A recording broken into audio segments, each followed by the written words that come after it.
worship and kiss the dead body at all times. I said, what is it going on? But people do that. Why would they do that? Because they're doing that every day. They've been made to believe that what they're doing is significant. It does has an impact. It does materialize well. It brings good things. It's like it's a good thing to do. And they have believed that. Now, have they looked into it or asked? Maybe some of them even ask questions, but they won't ask openly for whatever reason. So we know what Isaac and Abraham's life was, who Abraham was, slightly from what the book is saying. Because without this book, I wouldn't have even known Abraham. And I would have known Adam. So it is here in the book that made me know all those things. You know. So if I want to sort of get rid of the idea or the story I have about Abraham and God, I need to forget about it. I shouldn't get involved with this book. Because clearly, this is where I am knowing whatever I know from the Bible or the Quran. You know. So that is what I said. If you're able to find out to see that these books have got serious blunder on the human race, and I resolve that, then I know that I'm now beginning to move towards the right direction. Because there are so many counseling that the book probably has given me, or will give me, that I have realized that they are irrelevant. And most of it I don't even need, or nobody even needs those things. You know, sometimes we admit to it just for the fact that we have to.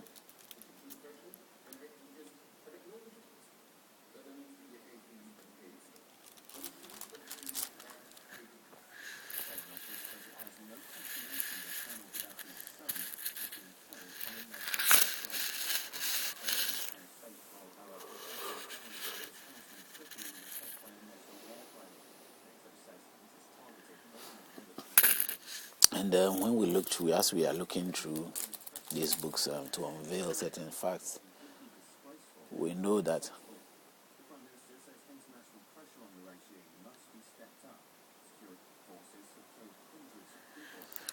I know that somehow the answers are not in the book. It is the confusion that is in the book. And that confusion is what I don't want you to have.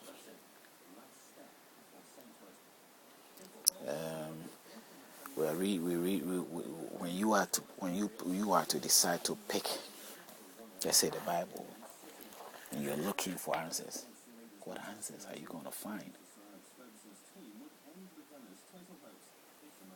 I took it for the answers, but I never found the answers there. I found things that if I'm in the group, I find that I'll see that inspiring. That's what happens. But there's nothing that inspires here. Now, it's a bit shameful to want to find himself saying I'm a Christian or I'm a Judaist person. I'm in Judaism, and being part of Judaism or the Christianity, I see myself as, let's say, a fulfilling person, somebody who is really has got fulfillment in my life, and I'm following through what the words of the books are saying.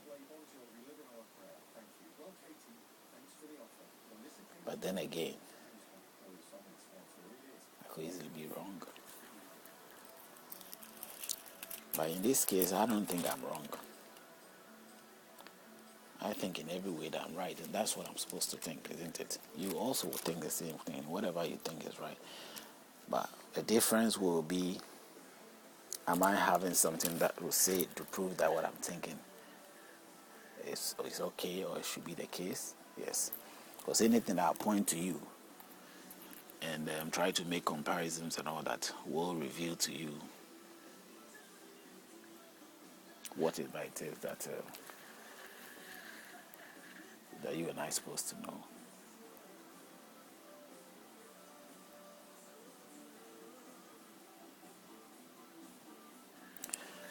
People are using any means to achieve whatever they want to achieve, and it's fine.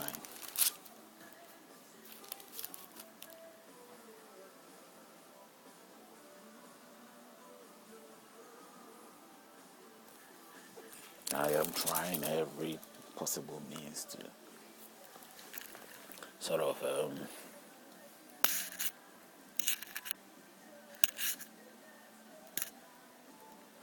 to get you to get to that point where you know that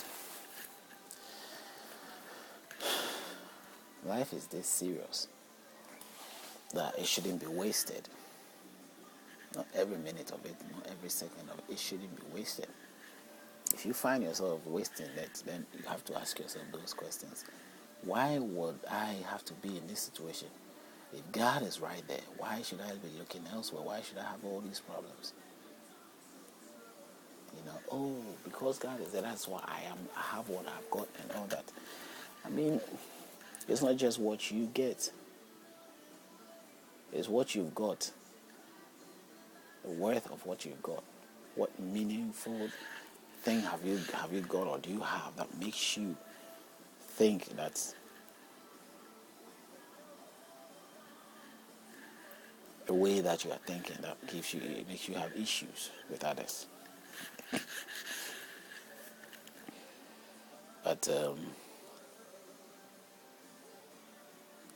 as you keep looking into the video, if you're able to look into the videos, I wouldn't think you would disagree with me. But there are chances with which you will, sort of have ideas coming up that you will feel that needs to be looked into.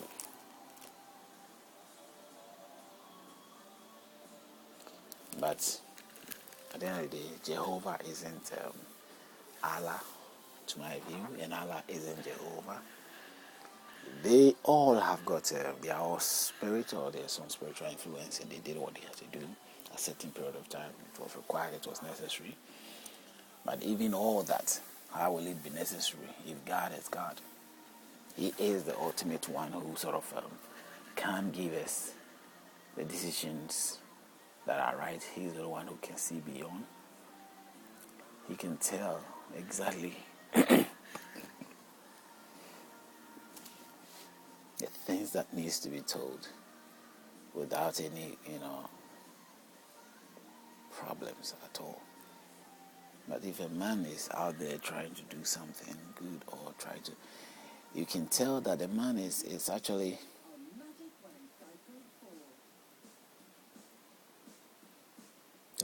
using, any means to sort of prove whatever it is that he probably is doing. But it's different with God. It's different with God. The idea of God is something that has to be proven or has to be allowed to be proven. If I spend my entire life looking for answers, where am I supposed to look? Where am I supposed to look, or where are you supposed to look? That's the first one of the serious questions. Of course, we have to look into the book. We have to look into the book that tells us whatever it is that we needs to be told. We have to look into the books that wildly claim all these things.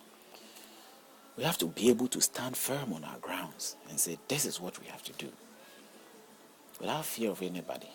The people out there who have made that commitment and trying to protect whatever it is they keep protecting, or they think that what they do bring protection, they are being inspired by the same gods and spirits and all that, motivated in all sort of forms of directions. But God has nothing to do with these things. And trust me, believe me, God has nothing. Whatever God I think of, I don't think have anything or should have anything to do with whatever these things are or whatever goes on. Because he has to be unique in every way. He has to be unique to take the decisions, and over time building the society and the life that you and I are seeing. So let's just focus. I think we can find some answers.